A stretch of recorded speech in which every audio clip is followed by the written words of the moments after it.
Right, hello everybody. Now, just give you a bit of an update on where Harthill Reservoir is at the minute, where the works are, and my involvement really. It's really close to home for me. So Harthill, if people don't know, I live in a little village called Whitwell, and it takes me 7 minutes just to get to the venue. It's literally around the corner. It's a 20-minute bike ride. It's a 45-minute walk if you fancy taking the dog. I don't know, but it's really close to me, and that's why I have so much involvement with the videos. And if it were 50 miles away, it'd probably be another local chap who falls in love with venue, and you know he's got reason. Yeah, he's got reason. And that for me is my reason, that I fished it loads, I'm local to it, and we walk around it daily anyway. I've been around it this morning. So a couple of weeks ago I had my interview. A lot of you don't know, but I was shortlisted for the reservoir for the tender. So I'd put my tender in, and that had got me some success. So I'd gone in for my interview, sat down with a great bunch of guys. Adam Dowd were there, the one and only John Ellis, and then there were a couple of chaps, fishery management guys, two from the National Fisheries and Angling Advisory Group, and then two fisheries and angling specialists. And I'll tell you something, if you're interested in anything fishery management wise, or you know, you've got that kind of tick about you, sitting in that room with those people was incredible, because I've always been quite like-minded. I've not got the qualifications. I really wanted to do it years ago, but other things got in the way. But to see those guys where they are, sat in those positions, all in one room, with the experience they have, you couldn't have been in a more secure room to have this very conversation about a revival of a reservoir and the future of it. So what I'm going to do now is just going to run through a couple of things that none of you guys saw. Now, what happened was, the tender went out, I'd already gunning for it, so I basically wanted the reservoir. Walking around it regularly, I had noticed loads of safety concerns, loads of litter and waste disposal concerns around place. There was an absolute magnitude of litter and left by anglers. I'm not going to sit here and try and disguise myself as general public. I am an angler, you know, and even more so, a match angler. I don't do much of it, but I'm further away from the specimen carp side of things than I am being a match angler. But more of a match angler than anything else. One thing I will say is, there is no pointing fingers at carp anglers. We are an angling community, and I know there's an awful divide, which I was hoping Harthill could be the home for bringing fishing together, and it would have been a great opportunity because of the calibre anglers that went to Harthill and the fish that it held and the location. It was perfect, absolutely perfect. And a lot of you don't know this because you live miles away from the place and you've only visited it once, but there has been so much bad light shone on carp anglers on Harthill Reservoir, you would not believe it. There's been loads of people, and it's been mainly carp anglers because they stay at night, or they stay in late, or they're there early, and they've been completely ripped off by previous officials, where they've gone for a day ticket, and they've not had change on them, and they've took £40 off them, and they've never come back, and they've never seen them again. And unfortunately, that doesn't happen with match anglers. There's been times when I've fished it and bailiffs come up to me and I've paid my day ticket and that's been fine. He's not had a ticket on him to give me, but he's assured me if I tell them his name, and I know him, he's on Facebook, I know him, that the other bailiff will understand that. And unfortunately, for me on a day, I've had to pay 2 day tickets, whereas I should just not give him any money at all, so it's my fault. But even more so for carp anglers that stay at night, turning up on a Friday, they're not seeing bailiff again. You know, some of them are seeing bailiff again on the Sunday. Anyway, the neglect of the reservoir got to a point where I just wanted it. So I contacted a few people. I found out who ran it. It turns out he's got a local tackle shop not far from here called 6 AM Tackle. And if you go through my YouTube now, you'll see videos of litter picking up and all that stuff. The place, and it's still full of it. There's loads left, but I'll tell you something, there's probably 80% of litter gone. Bags and bags, sacks of it filled and taken away. And I messaged him and I'm like, this ain't right. You can't leave a fishery looking like this if you've got the leasehold of it. It's got to be looked after. There's still fish in it, whether you care to want to accept that or not. Wildlife around it and people. So the general public being dog walkers, bird watchers, runners, just walkers without a dog, bikers, you name it. There is a huge community of people that visit that reservoir on a daily basis that don't use fishing tackle down there. Bird watching is massive because there is so many species of birds down there. It's incredible. Even more so that when it fills back up with water, we might lose a few of them.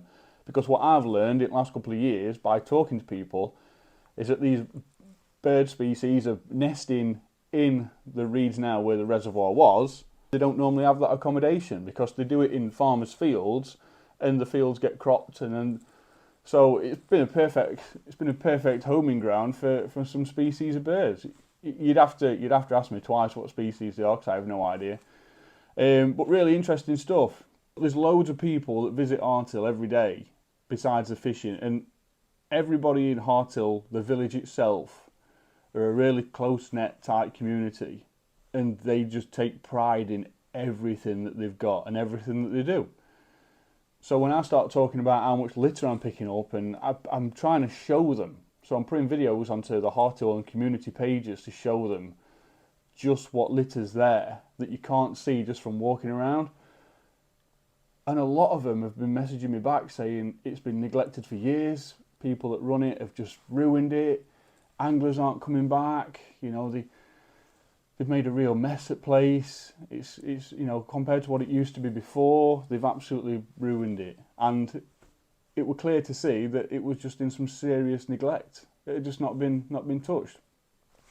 Now, I messaged the guy and I simply said I wanted to come and get the keys off him. I already had day tickets ready.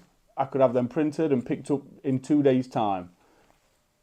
If he didn't have the day tickets, if I could grab like a couple of books off him, and that's it, done. Let me take over it and just run it, because Pond 3 at that point was still fishing, and I'll look after the place. I walk around it 3 times a day anyway, so it only made sense that they'd have more bailiff or club official footfall around the place. He come back and said no. I said it's in a mess. The litter, everything, it's an absolute disaster. You can't leave a fishery looking like this. No one can.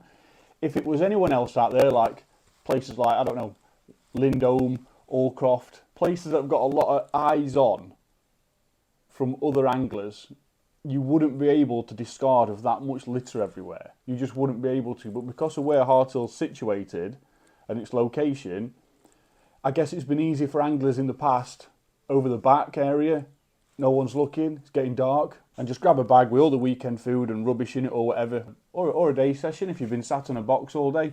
Just your bag full of food, you see an edge, you know no one's looking, and you just wing it. And unfortunately, that's just been left. There's loads of it still there. I'm still yet to go down and pick it up. But that's how it's been treated. Now, I also asked the chap who ran it at the time, not anymore, if he could send me the leasehold, the agreement, you know, what is agreed to run it as a fishery. Just a copy of it. Not that I can pick him up for anything. The damage is already done. People are already talking. Everybody already knows whoever's got it now has ran it into the floor. At this point, I think I'm only talking to the guy who's once upon a time signed the document. And that's all I'm bothered about. I just wanted the agreement that he had so I could look at it myself and prioritise it in an order where when this place opens again, it's ready for you lot to come and start fishing. Because Harthill Reservoir, it's not just an hole in floor. The pedigree and the history of the place, it's a lot more than that. If anything, this place, when it's at its prime, and it has been in the past, it's not far behind your Boddington, Drayton, Clattercut. It's a very, very similar water, and the angling appeal was pretty much the same. Last thing you want is people saying, not going there anymore, it's a mess, it's covered in rubbish, there's bags full of poo all over pegs. So I wanted the best for it immediately, so that when it opens, it can be ready to go. Anyway, I sent off this email. That's my address under there. I sent off this email wanting it straight to Canal and River Trust, and I CC'd everybody in who was relevant. And anybody that wasn't, I made a pretty good point in this email of making the reader aware that this probably needs to reach everybody. And this email to the attention of the Canal and River Trust Management Coordinating Department. Anyway, I'm not going to read it all out to you. Instead, I'm going to let you read it, and you'll be able to see copies of each sheet of what I'm going to talk through now on this video. So when it gets to end, there'll be loads of stills. You can pause it, you can screenshot it, and you can read it, you can do what you like. At this moment in time, everything I've got in front of me is now out of action. It's done, it's been handed in, all the eyes that have needed to see it have seen it, and they were very, very happy with it. But that email was me saying, I want the reservoir with immediate effect. I want to take over it as of now, and I could have got the day ticket books ready in a couple of days. I've got friends who own fisheries just not far away at all, and are in a very good position maintenance-wise, because a very good friend of mine who's a daily walker and dog walker around the reservoir, who drives up here to walk around the reservoir, he owns a treescaping business, and his brother owns a landscaping business. And his brother had already seen the car park and said, if you ever need any help with the car park, I'm your man. And they're not the sort of people that are going to start invoicing me tens of thousands of pounds either, so it would have been perfect. So I had them on back burner ready, and it meant that if we had any major problems occur very quickly, we could resolve them just as quick. After sending in this email, Canal and River Trust got back to me and said, hold your horses, we're putting it out for tender.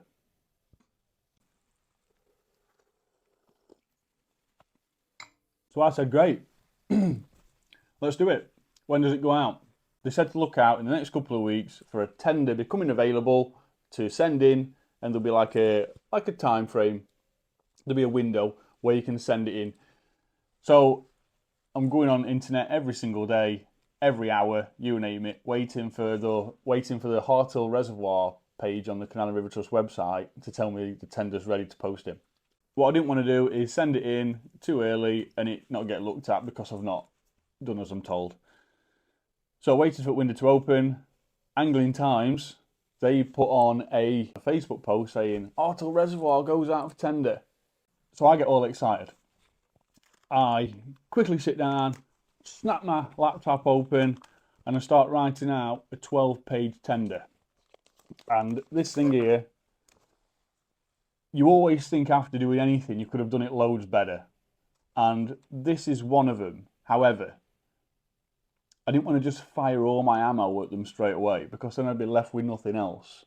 And if something was overlooked, or not overlooked, but buried by somebody else's inflated idea in theirs, I didn't want to be left with nothing else to say. It makes more sense when you're doing this. I've done a couple of tenders before. I'm not the most experienced guy in the world, but they've worked. And this one, Harthill Reservoir tender, there it is. It's 12 pages. This will be the same. You'll be able to read every page of this at probably the end of this video. But in here, I talk everything from daily maintenance, jobs of bailiffs, because the idea was to appoint 3 local chaps who want to be bailiffs at the reservoir as well. Keen anglers, carp anglers, one's a coarse angler. It meant I had a variety of interest, policing the venue in a very secure way, because I'm local and I live in next village. They live at the reservoir. They live literally in Harthill. It's the tiniest village you can imagine. And it's just, you know, when you live in Harthill and you need something in Harthill, you don't really use your car. So the idea was to write those names down. And I've got the names, I've still got them, because those people at that moment in time were made of diamond to me. because I'd be silly to appoint somebody who lives even further away than me. Because what if there's an emergency, or they need a bailiff, or if a bailiff's left the water 10 minutes ago and he's driving home, what if there's an accident, or what if someone needs to, it might be 20 minutes before he can even answer his phone and get home. So keeping people nice and local, perfect. And we don't have that a lot in fisheries. So having them really, really close like they are would have been perfect. Also in the tender, there are all the rules. There are all the challenges and goals are in here. You've got to be on the ball with anything like that, especially Harthill Reservoir. With everything it's been through, the fish loss, all the work and maintenance being carried out, because most of the things that have happened down there that have been disastrous have been natural. So fish spawning and falling out over the dam wall and into a lake where there's no water. Even the sluice gate. The sluice gate wasn't open naturally, obviously, but the water level got to a point where it needed to be lowered. Sluice gate was opened. We believe now, and I'm fully for it, and I'm always the first person to turn around and say, oh, right, I didn't know that. Because my own assumptions are either going to give me exactly what I'm thinking or what someone else is thinking. There's not really any other outcome. That sluice gate, when it opened, was open for a reason. That morning, Canal and River Trust, MEM Fisheries, they're all on the way to the reservoir. They were all on the way. It was open the day before. The guy closed it the day that the fish were found. They were meant to leave a trickle of water going out, and unfortunately that sluice gate, just with the pressure of water that was left in it, it pushed itself further open, and it can do that, and the fish escaped. So all the controversy around that, and I'll even tell myself until the day I die, that sluice gate was not just opened because Canal and River Trust or MEM or any other supporting body just didn't like fish anymore. It was nothing to do with that. It was a complete accident on the part of a mechanic. Could you call it a mechanical failure? I don't know, but it was unexpected. And because they'd done it in sequence many times before, they'd not had that problem. Who knows why? But it was nothing malicious. It was nothing against anything. It was simply to lower the water levels so all them fish can safely be retracted. It is not the biggest disaster in the world, but can we learn from it? Probably, yeah. Not really much you can do about it.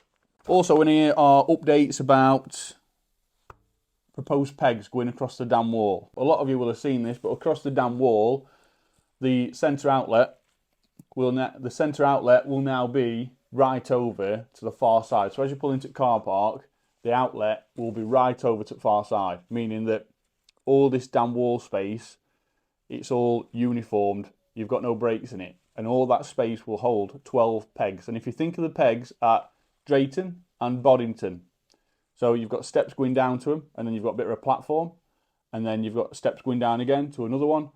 It's so when the water fluctuates, you can still accommodate anglers depending on where the water sits, which is perfect. It's cheap and it's long lasting based on how much it costs, because they've been made of concrete, so they'll be there forever. Rules. Now, here are all the current, or what was, the Harthill Reservoir rules. All those, I think everything deserves a review at some point, even if you end up leaving it the same. But one thing that stood out for me was money, price, cost. There is no way on earth that venue, at least for any time in the next few years, warrants anglers paying £8 for a day ticket. Now, current prices, or what were before. So this is what you've all been paying for many years. So, day ticket. This is an angler who's getting off in the morning, is going fishing, and then he's coming back in the evening or at night when it gets dark. Just a standard day ticket. £8. Not bad, no. But considering the climate of the reservoir now and where it's going to be over the next course of the few years, you're not going to warrant that same £8 day ticket anymore. So it needs to follow with the reservoir. Additional rod, £2. So a tenner will get you a day session on Harthill Reservoir with 2 rods on alarms, or if you're a feeder angler, you might want to chuck 2 feeder rods out, whichever you prefer. 24-hour ticket, 20 quid. Yeah, so if you're staying overnight, £20, right? Which is fine. Now, what I proposed was day ticket, 6 quid. Additional rod, £2. Now, that might not seem a lot. One thing getting a tenner out your wallet and letting a tenner disappear for fishing 2 rods, which can still be good value for money, but why not give you now that extra rod for free? Because 6 quid for a day ticket, 2 quid for additional rod, if you fished Harthill for all previous years, you're going to be paying the same price as what you were before for one rod, but if you want, you can chuck another rod out if you like. So you can chuck an extra feeder or carp rod. It just makes it a bit more accommodating for people that like to fish either on a budget or maybe they're not staying all day. Maybe they're coming for like 4 hours. And that £8 day ticket or £10 2 rods can be quite, it can be quite steep for a lot of people. Even me, if I see a pound on the floor, I'm on my belt buckle. 24-hour ticket. I left it at 20 quid. Because I found out that the rules were changed last year. And they were changed from £25 a night to 20 quid a night. And that was because there was no fishing on the first big res and middle res, and it was only up on pond 3. So they changed it to 20 quid. When the reservoir reopens again, it was going to go back up to £25, or unless the committee or club has reviewed the costs, there may be a price increase, is what I read. But they lowered it to 20 quid simply because nobody wanted to take all the gear up to pond 3, leave the car half a mile away in car park. So they lowered it just to try and get a bit of income. I think a few people turned up, I'm not sure. But that's the situation on that. My plan was to leave it at 20 quid a night, 2 rods, 24 hours, 20 quid. Because, let's face it, if you're going to be paying 8 quid for a day, well, that's £16 for 2 day sessions. That means I'm giving you night fishing for £4, which is great value for money. And we all know places like Harthill, when they start getting good stocks in, and especially fish that are going in, it's worth it. That night ticket, even if it's a red hot day, you end up having a blinding session through night. I did used to be a carp angler many, many moons ago, really well at it as well actually, so I'm not in the divide of match angler, carp angler. Yeah, I'm colourblind, so whatever's blue or orange, it's just as green to me. So I have no divide whatsoever. I do not care, right? If you guys want to catch fish, whether you're a match angler or a carp angler, catch fish. Because there are a lot of things that I do in my fishing that were designed by carp anglers. So, take that and run with it. But 6 quid for a day ticket, £2 additional rod, 20 quid a night for the forthcoming. Why? Because fishing does not have to be expensive, and it certainly doesn't need to put people off. That 2 quid can be the difference between someone driving from 30 miles away to come and do a night session. Because they might be somewhere a bit more local that can do it for the same price, but is going to save 3 quid on diesel. Just saying. Massive section here about club officials. What I'd want them to look out for, what I'd want them to check: safety, gates, access, day tickets, rule enforcing, policing, engaging with community, talking to locals, giving everybody a daily update on how the reservoir is growing and feeding back to me, so then I can give you guys a massive picture and it turns into like one big business. And I can just sit here, walk around res all day and just tell the world how great it is. I can put it all over YouTube and just show all you guys what the experience is like. And you can come up and you can catch loads of fish and have an amazing angling experience. That is pretty much the basics of the bailiffs, just to make sure safety, make sure that everyone's fishing safely, everybody's having a good time, everybody's not abusing rules, and that we're just creating the great angling experience for Harthill Reservoir and its surrounding residents. Resources. So, like I was just saying, 2 really good friends that are brothers. One is a treescaper and he's got a massive successful treescaping business. The second one was, the other guy's a landscaper with, roads, gravel, aggregate, does all that stuff. So if anyone you know, like Stuart Fotheringham on Facebook, he does like driveways and stuff. The majority of work that his brother does is pretty much the same thing, but sometimes he'll do like a full street. He can pretty much do everything. I don't think he's as good as Stuart, but at driveways, I think he specialises more in everything else, but he does do some good driveways. Competitions. So we all love a good match. However, carp angling. Why not make Harthill Reservoir a monthly or a quarterly or an annual hotspot for a carp match? Over 3 lakes, up to 50 pegs, just to give everyone a lot of space. You'd be surprised how many people you can get on there, but you probably won't want any more than 40.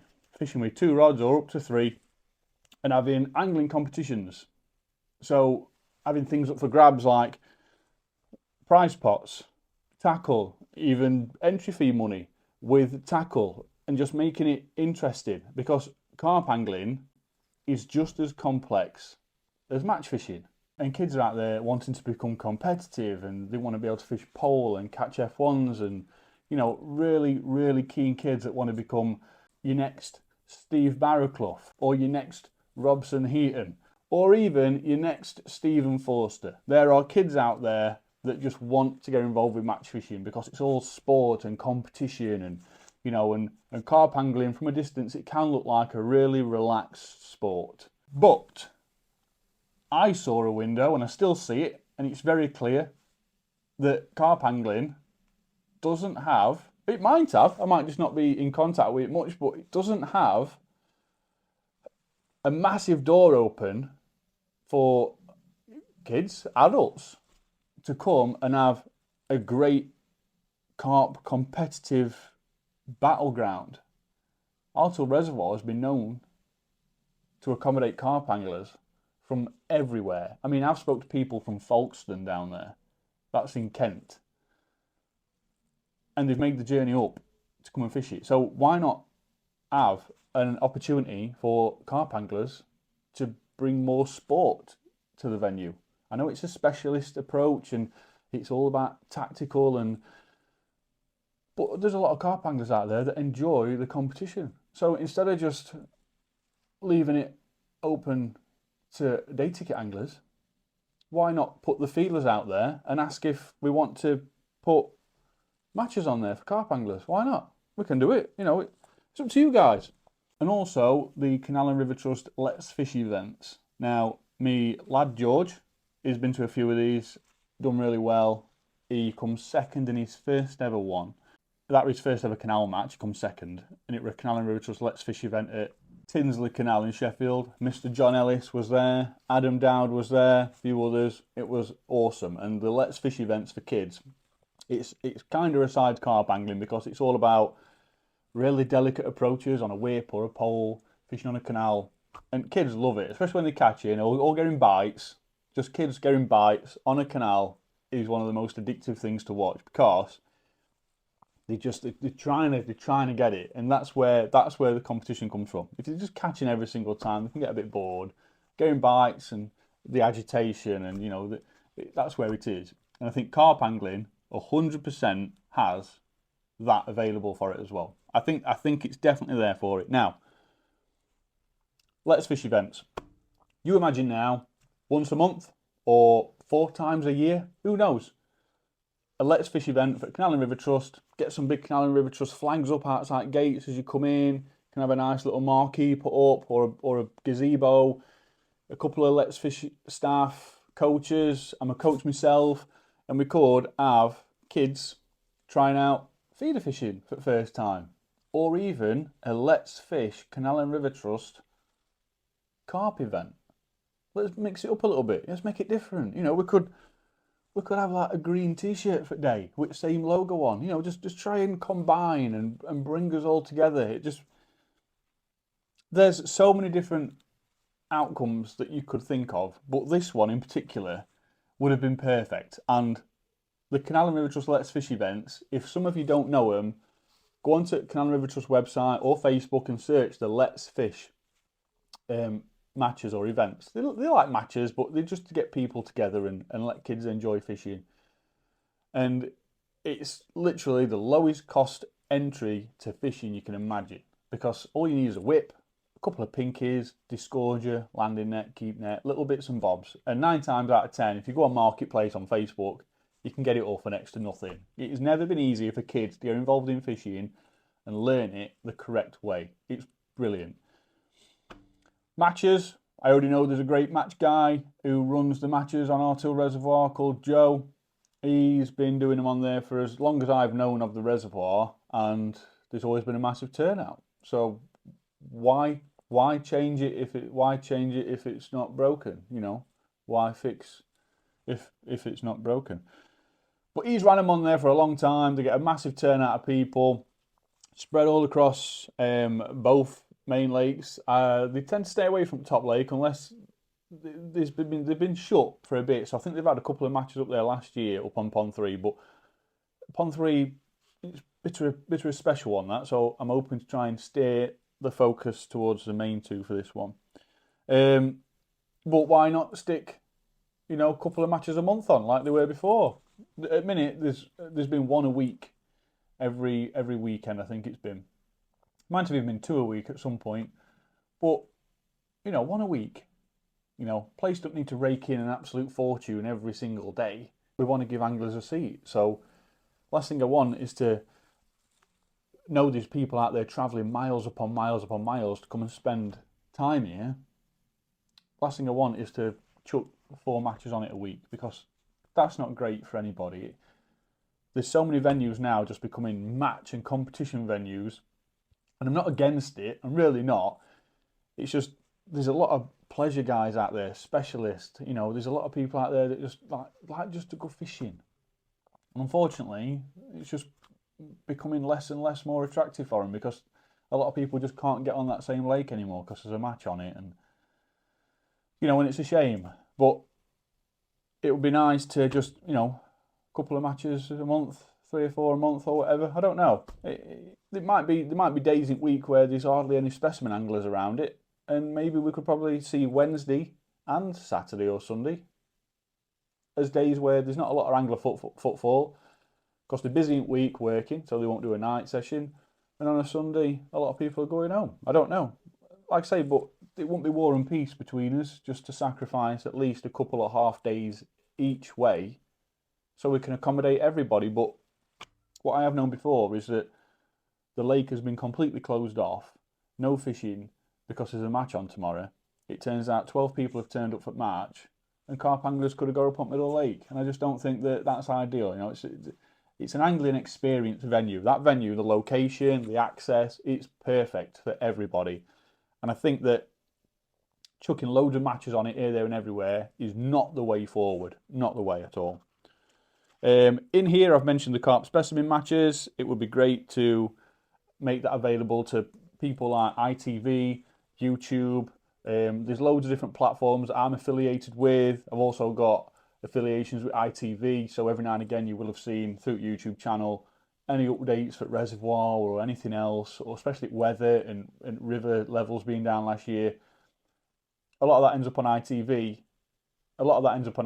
Because I'm like a bit of an angling coordinator for them. But that's about as far as I go when it comes to TV. But I do know people who have got their own ITV shows that are in angling, and it's a new and Harthill, and I just think that we could make it massive.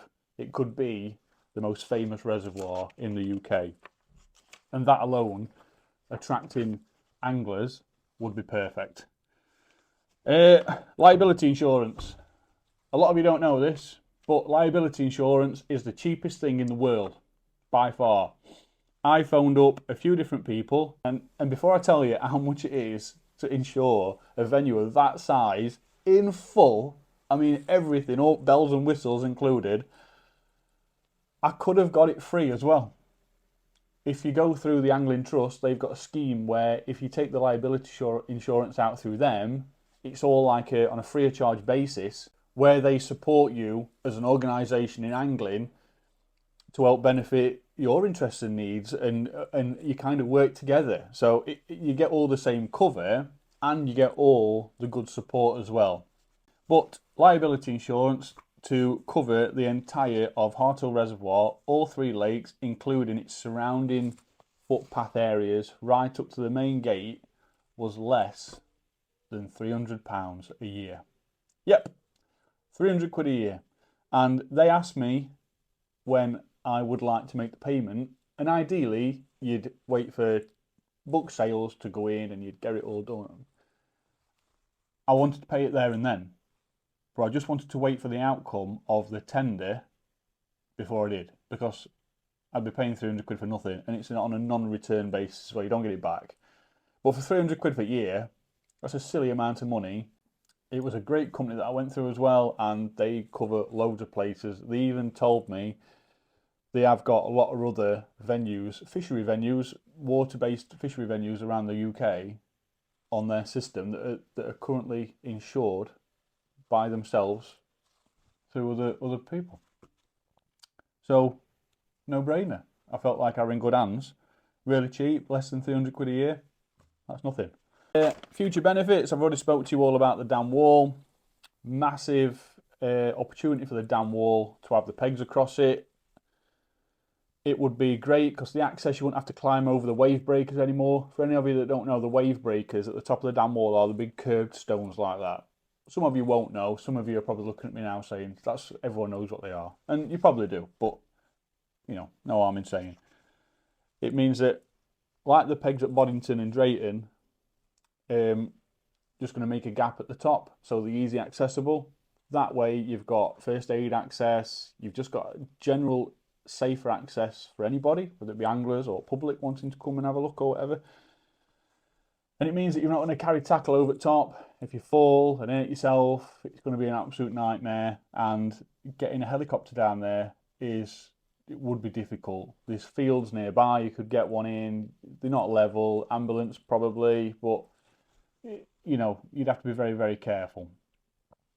Loads of benefits. Things like YouTube. I haven't got the most famous YouTube channel in the world, but it's a platform. It's a recognised platform as well. So there'd be every benefit there to document everything that we do on a daily basis. Engaging with anglers, talking to locals, picking up litter, just registering everything. Because Harthill Reservoir is not the only venue I walk around. I walk around a lot of places every single day. So I'll go to Harthill, then I'll go up to another one up road, and then I'll go to another one, then come home, and then go to Harthill. And some weeks I'll just go Harthill every single day all week, and then some weeks I'll pop to somewhere different. Like I fish a lot of different venues as well. And it means that I get to see the different layouts and litter quantities, and it would have been perfect just to show the world that there's a reservoir that is the cleanest out there. The anglers are incredible. The open to all specimen anglers. The guy just wants bivvies everywhere. He still wants matches to take place. He wants kids to get fishing in Let's Fish events with Canal and River Trust.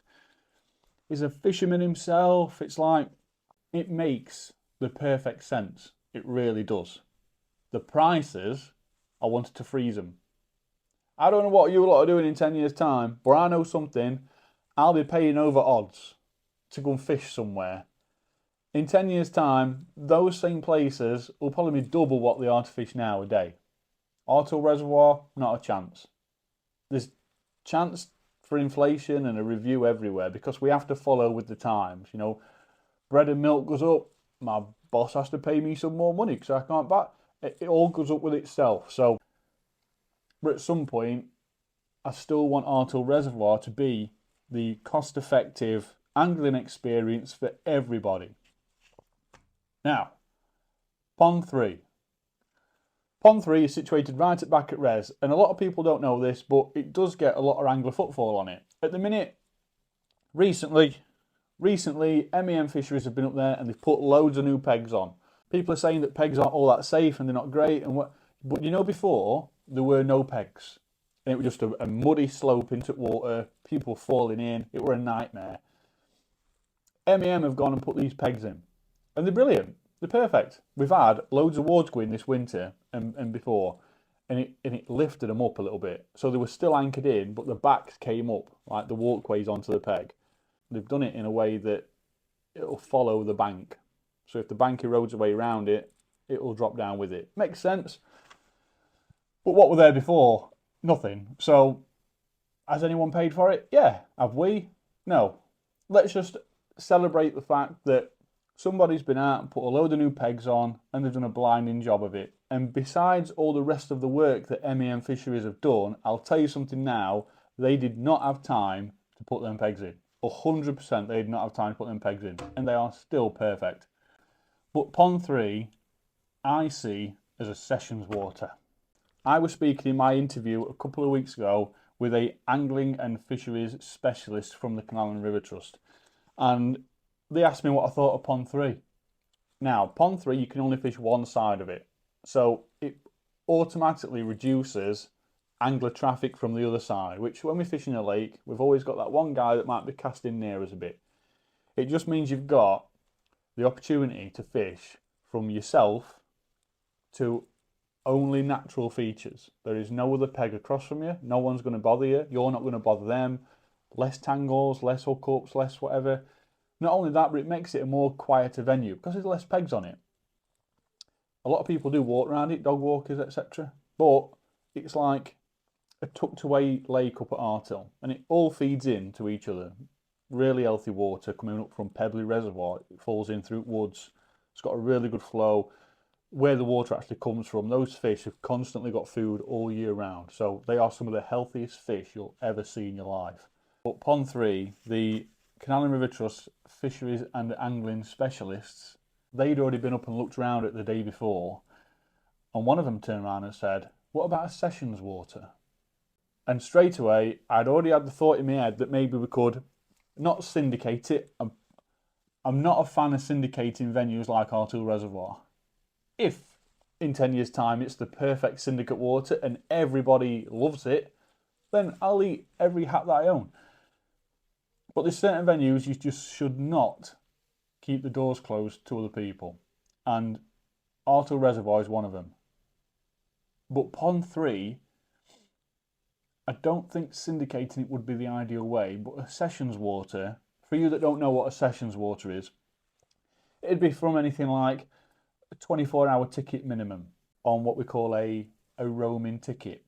So you see people like Darryl Peck and Ali Amidi, what they do, they go to places like Linear and they'll pay for the Linear experience, right? So they've been, they've paid, they go all the bay, they get to let's say they're there for a week, or let's say they're there for 4 days, right? Or 3, whatever, but let's say they're for 4 days. A sessions water means that they can get pitched up for 24 hours, you know, catch a couple of fish, or just get a feel at water. So just spend 24 hours on a peg. It might put some rods out. I know a lot of you don't just go and chuck rods out straight away. And then you might think, right, so this is this end at lake primed. What I'm going to do is I'm going to go up that end at lake. So you get all your gear, and then you move up other end at lake. And then for that next 24 hours, or 48, you might find yourself on a different peg up the end at lake. And you're away from all the daily traffic, all the frequent footfall. You're away from it, and it means that you can guide. It means you can focus your sessions with less disruption, so to speak. And I don't mean anglers nearby. I mean by having other lines casting near yours. So there's 12 pegs on Pond 3. It'd make the perfect sessions water. So you could even limit it to 5 anglers, 6 anglers at a time, or 5. You could even do it as 3 anglers, or 3 pegs, because 2 blokes with 2 bivvies might get on 1 peg. You don't know. But a sessions water, it'd be perfect. It's only fishable down one side. You're fishing up against like a bit of a dense tree bed across from you, especially in summer. It all overhangs the water, and fish like to trail across that back perimeter. So it'd make a really, really good sessions water. The location looks perfect. If you stand on Pond 3 on one of the pegs and just listen, there is nothing. You can just hear in the background the sound of the M1 motorway, which is probably about a mile from it. And you can just hear traffic. There's not really much going off. Location is perfect. On some of the pegs, where I've cleaned a lot of the rubbish out from, if you see from the videos, you'll see there's loads of areas where when you're on the peg, you can actually get a bivvy tucked right into the side of your peg, and you can have your pod and everything, and your buzz bars.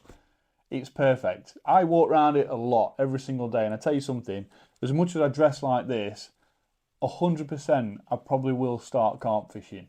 Just find it, the more you spend time behind carp anglers' lenses, the more you see a really specialist approach to fishing. And that's just as exciting to me as casting 90 metres with a feeder and watching it tip go on a feeder rod. It's really, really nice place to be. Not only that, but a session's water. If you take it missus for a couple of days and she wants to sit with a book and in a nice warm bivvy in winter, or she'll probably just sit on a sun lounger on hot days at summer, then it's perfect because everyone's out your way. There's not a lot of people walking about. You know, all other anglers are keeping other two lakes busy. It just makes sense for every single reason you can think of. And you carp anglers that are down fishing every day or every weekend, you'll be able to think of a lot more reasons than I can. It's just that I don't spend my time looking at a bivvy a lot to understand just what it is I need for my day to be just that little bit more perfect. So you guys all know exactly what to do. And it's your feedback that helps propel this forward. So as much as I want my name on this tender and I want it me to be walking around it and I want to appoint bailiffs and I want to enforce rules, that is pretty much exactly how it would go. But you guys would be in the driver's seat. It would be all about making sure that all your feedback is what goes forward, making sure that any concerns that you have are proposed immediately by myself, not by somebody telling me or someone telling someone, then them telling me directly. That way we can make the changes, tree removal or peg access or, you know, peg upgrades or anything you can think of. I'm your man because I'm down there every single day, 3 times a day. I'm even looking forward to coming around at night, seeing how you're all getting on, you know, just checking tickets as I go. But night anglers are golden when it comes to fisheries because not everyone can just police a venue all night every night. And if you've got anglers on there night fishing, you know, 5 on each lake, it might be one of them that finds somebody stealing fish, or it might be someone that catches somebody else fishing when they shouldn't be. So, you know, engaging with you as much as possible and getting your feedback. It was all about putting the anglers in the driver's seat for Harthill Reservoir so that I could just sit back and coordinate where I needed to, and I had all of you guys, as well as the appointed bailiffs who are local as well, that would be fishing it regularly, no doubt. It means that we could get everything done like that. And that's where I come on to my next point. So my next point was 100% return for the Canal and River Trust. Now, when I had my interview last week with the Canal and River Trust, I prepared some notes. So with any interview, you want to go with some frequently asked questions. And luckily, Canal and River Trust, they'd already given me a few points that they wanted to touch on. So I thought, well, why not revise myself on everything, but make sure I also study the points that they're interested in as well. And that's exactly what I did. So I put another booklet together, and this was the Harthill Reservoir tender handout information. And everything in this was to touch on all the points what I found a priority and safety and going forward successfully. And it also made sure it focused on all the points that Canal and River Trust wanted me to focus on as well. And in here, you will find, and you'll be able to see this as well, this is for everybody. I obviously couldn't post it any time before because somebody could just copy and paste all my ideas and, you know, they could end up taking an opportunity and sinking it. Now, section 4 of this tender handout information is listed pounds and the pennies. Now, I made this for everyone to have a copy at the meeting. I've got copies myself, obviously, but I made sure that everybody had the information with them so that when I walk out of that meeting, I'm technically still there in front of them. So I made this just so they can keep going over everything that I've got. Now, this bit is important because this is about expenditure. It obviously goes into a lot more detail because you never know what it's going to be, but I based it on a minimum. So the minimum of so many anglers a day, paying this much per extra rod, this much for a night session, so on and so forth. And the expenditure was brilliant. And the income is not a problem. It never would be. I based it on a minimum, based on the angler footfall that I've seen walking around daily for a couple of years. But that is going to a closing point for the reservoir closing, for the work to start. So that was based on a minimum because I don't know what a fully packed out reservoir would look like. So I had to go on YouTube videos and look at people like Dave Wood fishing, a few bait tech videos, a few other commercial fishing videos, carp fishing videos. And I managed to be able to see from the video there's a lot of people on there. So basing it on a minimum was perfect because I know 100% that there will be a lot more. Promotion, advertising, sponsors, getting people to put banners up, you know, if tackle companies want their logos on pegs, or if we're going to sponsor a few different areas or Corder Corner, even other companies that want to sponsor, I don't know, even just the car park, just something as minor as that. And it means that just one sponsor who sponsors like 10 pegs wants their logo on the peg numbers. Just that one sponsor alone, it could be somebody who covers the cost of the day ticket books every year. But I did make a point of making a suggestion on how much I get paid to do my job. At the minute, I am aware that, and this is from speaking to the bailiffs currently, the agreement at the minute is for every £8 day ticket that they collect, they keep £5 of it. I didn't believe it, I still don't, but that was from a bailiff's mouth at the reservoir. He said that for every £8, they keep £5 and the rest gets returned. I don't know if that's £5 goes in his pocket or £5 goes to the leaseholder, or I don't know, and I refuse to understand it, because there is no way on earth you can have a venue as busy as Harthill and as famous as Harthill and take that much money from it on a daily basis. It's just not fair. Now, section 4 listed pounds and the pennies. I have made a very important suggestion at the bottom of this page, and this is how much that I think is worth me being paid for my involvement in the fishery, coordination of bailiffs, overall upkeep, maintenance, phone calls, emails, you name it, everything, because everything at some point is worth so much effort to somebody. You then value that based on how much you think maybe you should get paid. So based on that alone, I've put at the bottom of this sheet, besides the daily weekly footfall of anglers, I have already encouraged that if I myself do not have to receive a percentage of ticket sales like what is currently in place, that the full amounts payable will see a full return to the Canal and River Trust. As stated in my tender, if it's agreed that a collection fee is required, then the minimum amount will only be necessary. But I want to do it completely free of charge, so that the Canal and River Trust, they own the venue, it's theirs. They get 100% of everything. So every penny that comes through the books goes to them. Like I've said before, I live comfortably, I walk around it 3 times a day now, I pick up litter, I make videos doing it. It's, to be fair, it's quite therapeutic. I don't need money for doing it. I live comfortably financially out of angling, so I don't need to make a penny from a reservoir. Nothing.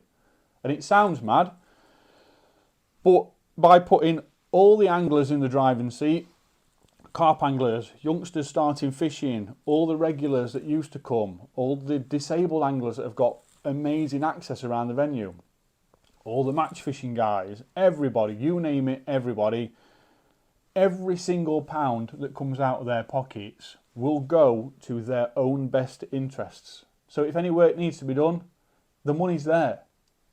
There will never be any argue about anyone else between the reservoir, all the anglers, and the Canal and River Trust being a a money pit or being a reason why there's not enough funds to have a repair done or to have this done.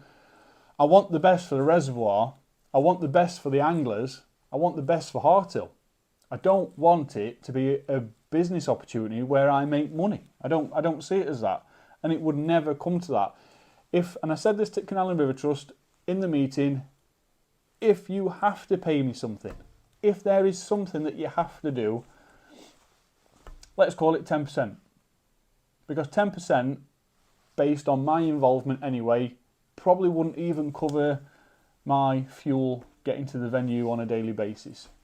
That's how much I'm committed to that venue, and that's how much I wanted you guys to have the greatest angling experience that you can.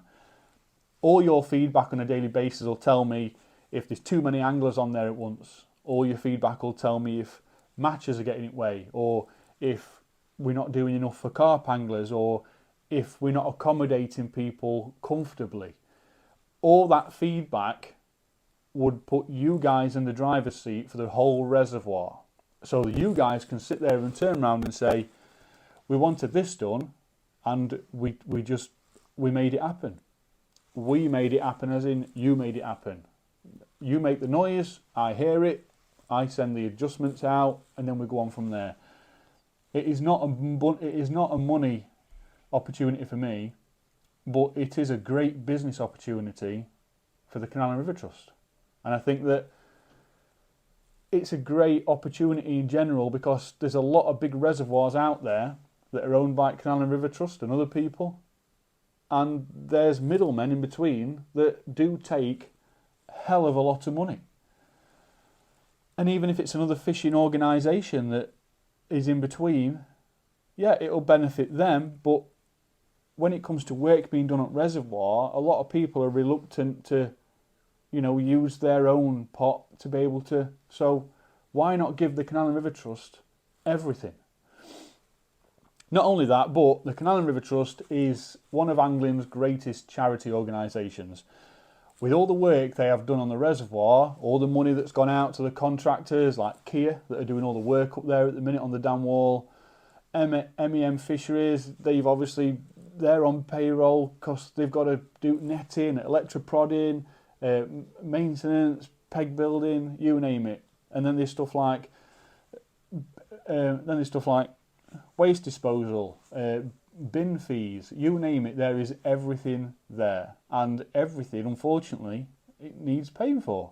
So by putting the Canal and River Trust in the driver's seat as well as you guys, it meant that everybody is working in everybody's best interests, and that there is never going to be a tenner going somewhere where it shouldn't, or you name it. Never. So that was a massive point for me, but also a massive point for Canal and River Trust, because I think at this moment in time, based on how much the reservoir has gone through and how much money has been pressed out to have it built to what it's going to be, that the Canal and River Trust, they need something back. They need something back. So I'd do it all for free. All for free, you name it. If in 10 years' time someone turns around and says, we've had enough, you've got to be paid, 10%, or even 5%. I think I even worked it out at one point as 6%, a 6% return to myself, which meant it'd be 60 pence for every day ticket. And if you work 60 pence out over 30 day tickets a day, it's not a lot of money, but it's money that I'd prefer to see going to Canal and River Trust charity pot than coming home with me, because I ain't got a demand for that same money now. It'd only be a benefit to me anyway. But what's good is it in my pocket when the Canal and River Trust, they have all the resources and everything and phone numbers, so let them have it. And that pretty much finalises everything. Now, amongst these packs, I'll try and get them on this video where you can see stills of them at the end. I don't think there's any personal information of mine in here. I think it's just my address on front of these two. During the interview, there was a couple of points made, and on-site toilets, there ain't any. And there never has been. But there is a little building that Canal and River Trust have been using for a long time, and it's been like a little storage area for tools or, you know, bits and bobs, and there is a toilet there. And they said maybe, possibly, there could be a chance that that toilet could be opened for anglers' use. So I made a point that carp anglers spend at night, don't really fancy doing a poo in a bag or whatever, or kids, if you've got any kids fishing and need toilet, instead of exposing people in public, you could probably take them to the toilet. It's a bit safer, it's cleaner, and it's something else that when I come up every day, I can just pop in, get it clean, it's no problem. I've got 4 kids at home, cleaning toilets is no problem. It just means that it's just giving you guys that extra facility, a bit of security. A lot of people won't go to a venue because of whatever age, but because old age sets in, and going to the toilet can be a problem, and, you know, even people my age, you know, we're probably having a bad week or we've had something a bit funny to eat, but we want to go fishing, you know, is there a toilet? Oh, what if I... So having a toilet on site just means that we are making it more accessible for you guys and making sure you've got everything that you need. The other little storage room, we could let companies like Canal and River Trust or MEM put a bit of kit in there for any emergencies, or if they need to rush out and do any work. Even contractors that I'm friends with, an emergency chains, I don't know. The suggestions can go as far as they want to go, but it just means that it's there, it's available, and, you know, we can do it, won't we? If it becomes available. So it's there, it could be considered. So that's another positive thing. Centre at dam wall, let you know this, so it dips down, that's going to be raised, it's going to be all uniform across, you've already seen a picture of that. Now, I asked, when is the work due to be finished, roughly, an estimate? Probably, maybe. When's it? What we're looking at? Because of all the weather issues we've had back end of last year, and how much, to be fair, Kia have pressed on through weather. They have really gone for it. But there were nearly a month last year where they just could not do anything. So delays have happened, bad weather over winter, even summer we had a lot of bad rain. July onwards is a rough area, yeah. So midsummer probably, but this is one of them things with the repair work that's going on. The longer the better, right? So I know it's frustrating. Everyone just wants it open and they want to get fishing it. I just want to see it full of anglers. I just want bivvies everywhere. I just want to see it. I just want to see people enjoying themselves and just enjoying fishing. So it's just as frustrating for me, believe me. Stocking. I have got information on stocking. I'm not going to go into massive detail with you. But I suggested, based on all the foliage that's there at the minute, that's grown while it's been empty, could be a bit of a snag issue, but if you haven't seen already my other video, because it's all silt that's dried out, well now it's got damp again with water, everything just pulls out really soft. You can just pull it out with your fingers, just like bushes, you can just pull them out. Would it be a snag issue? Probably.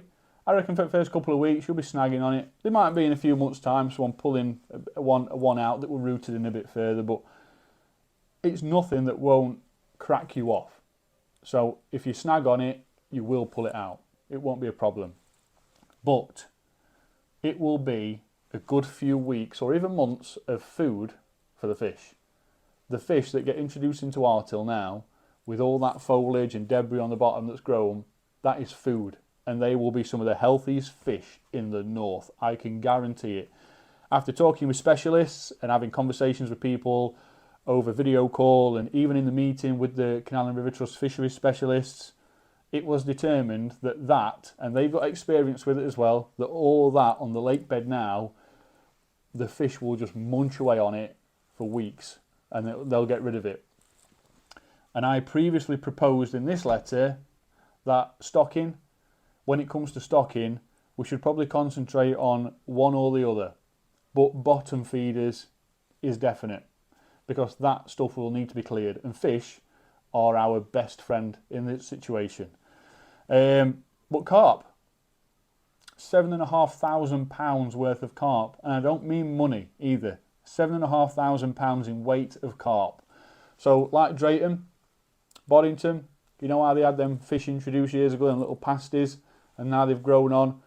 It was a similar story for Harthill once upon a time. So that's pretty much going to be the same again. £7,500 in stock is a lot of fish. That'll be first. You don't want to go and chuck all your fish stocks in at once. Skimmers, bream, roach, a lot of that stuff will come on fast naturally because it will come down from upstream. And then they settle in each reservoir. And believe it or not, even though it's been netted and water level's been none, with that bad rain we had, there's water in it now because there's just enough so they can get on with works. There is enough in there now to house fish. If you look over the waters, you can actually see fish topping in each first and second lake. So there's plenty in there. You only need a couple of spawning sessions and a couple of seasons and they'll be back. But after the carp going £7,500 worth in weight, a second stocking could bring them up to 10, maybe £11,000 in weight. So an extra £2,500–3,500 in weight worth of carp after that. So you do it in sequence, put some in, get them settled, and then put some more in. It's all about safety and disease spreading and everything, and just making sure you're not just putting a load in at once. So it just regulates the amount of issues that you could end up with. So £7,500 worth of carp, get them all in, and then up to £10,000 a second stocking later on. But important thing is we get them first lot in, they get settled, and they start eating away all that debris on bottom. And then after that, after both lots of carp have gone in, there would be talks of, probably some bream going in. Who knows? There was some massive tension there before. No harm in probably having a talk about tench one day. But again, those fish do come naturally. They will come downstream naturally. And we can have these conversations later on about, bream. Because bream in particular at Harthill have been a massive target fish for a lot of anglers, including myself, to accommodate the match anglers or daily course anglers, as you would, pleasure anglers. So they can be spoken about after, but carp would be our best friend to start with. And I agree, I think carp needs to be 100% what the focus is on first. One, for the fishing appeal and the carp anglers. Two, to help get rid of all the vegetation at bottom.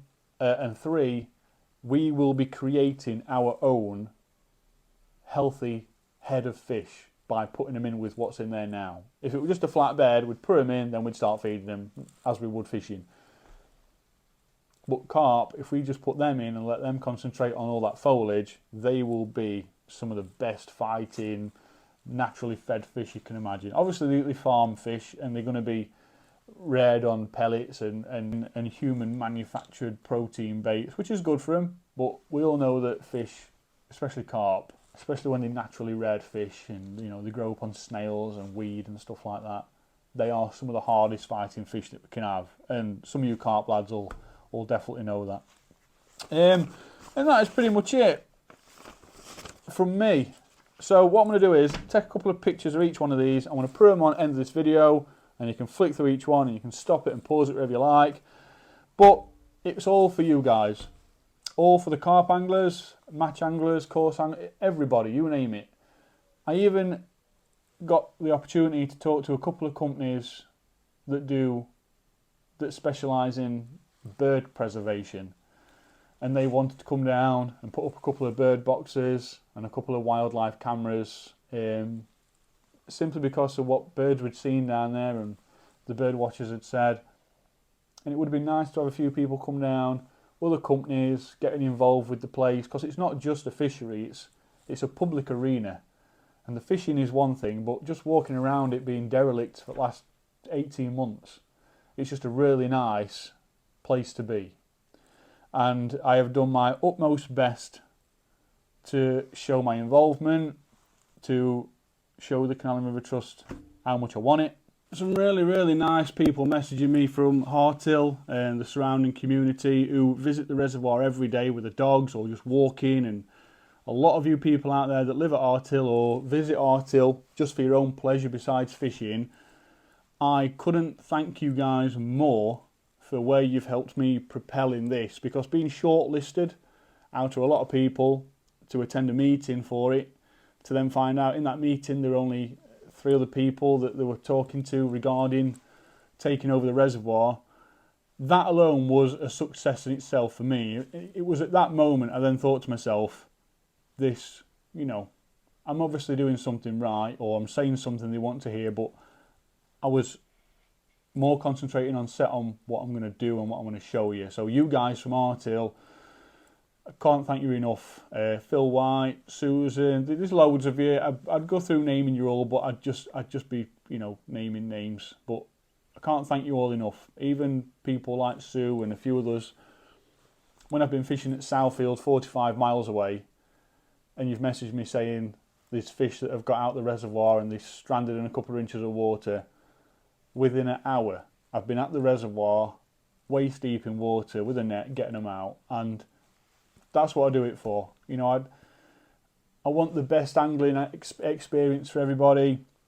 I want everybody in fishing to, you know, get rid of this divide between match and carp and everything, and I just don't see it. I'm hoping that Harthill Reservoir could be the new home for angling for everybody, while supporting other organisations that want to get involved.